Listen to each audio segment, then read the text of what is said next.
تاریخ کی تلاش کی نئی سیریز ہسٹری آف پاکستان میں آپ کو خوش آمدید کہتے ہیں۔ یہ سیریز 5000 سالوں کی ہسٹری پر مشتمل ہے۔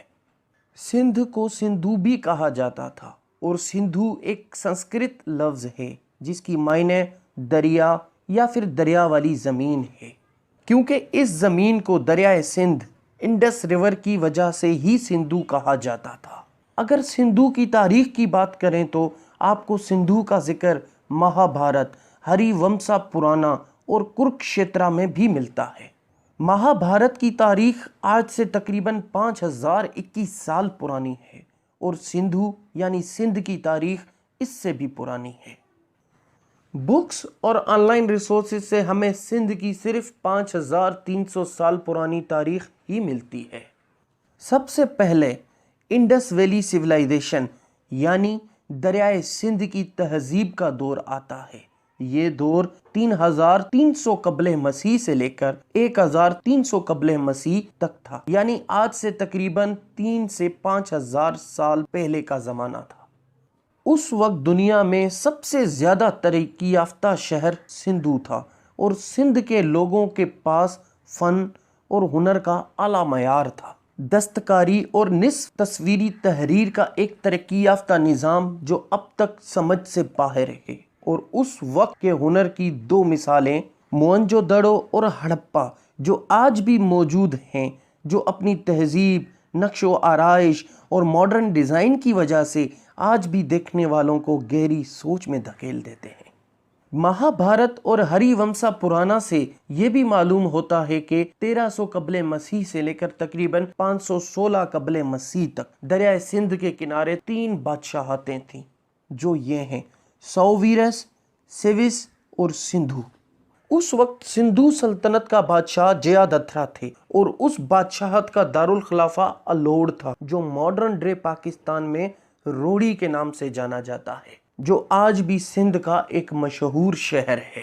سن 516 قبل مسیح سے لے کر 326 قبل مسیح تک سندھ پر اکیمینیڈ سلطنت کا دور رہا۔ اکیمینیڈ سلطنت کی بنیاد فارسی بادشاہ سائرس دی گریٹ نے رکھی تھی۔ سائرس دی گریٹ نے سندھ پر حملہ کر کے سندھ کا مشرقی حصہ اپنے کنٹرول میں کیا، اور جب سائرس دی گریٹ کا انتقال ہوا تو ڈیریس دی گریٹ نے سلطنت کو سنبھالا، اور وہ اکیمینیڈ سلطنت کا تیسرا بادشاہ بنا۔ اور سلطنت سنبھالنے کے ساتھ ہی ڈیریس دی گریٹ نے ہمالیہ کی چوٹیوں کو سر کر کے انڈیا پر حملہ کیا، اور ہمالیہ سے لے کر جہلم ندی تک سارے علاقے پہ قبضہ کر لیا۔ اس طرح اکیمینیڈ سلطنت یعنی فارسیوں کی سلطنت نے برِ صغیر پر تقریباً 190 سالوں تک حکومت کی۔ فارسیوں کے دور کے بعد سندھ پر ہیلنسٹک کا دور آیا۔ یہ دور سن 326 قبل مسیح سے لے کر 317 قبل مسیح تک تھا۔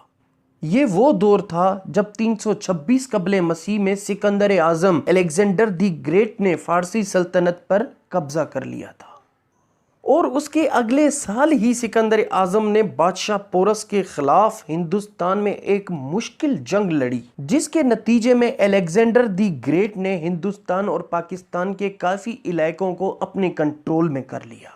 اس کے بعد سکندر اعظم یعنی الیگزینڈر دی گریٹ نے اپنے جرنیل پیتھون کو سندھ کا گورنر مقرر کر لیا۔